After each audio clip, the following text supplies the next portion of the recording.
Ayun, good morning mga Tropamex. Thank you Lord. Ito yung mga dumating na trabaho sa atin kahapon. Pinigap natin to kay Bonifacio Motors, Honda Civic, overhead issue.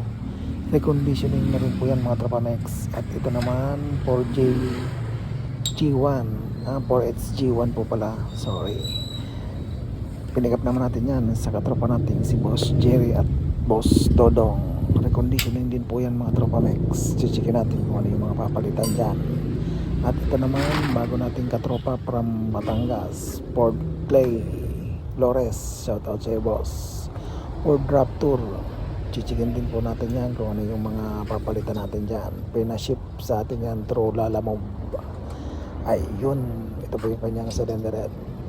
At ito naman AA Galang Taxi sa Innova po yan nakakabit. Chichikin din po natin yan kung ano yung mga gagawin natin dyan mga Tropamex. Ayun. At ito naman for pick up na po ito mga Tropamex kay Boss Romecheng Basilan Express. Yung 4BC ito po yan na pinick up din natin. Ayun. Ito 4HG2. Di pa tapos yan. Ayan yung mga gagawin natin mga Tropamex. Thank you.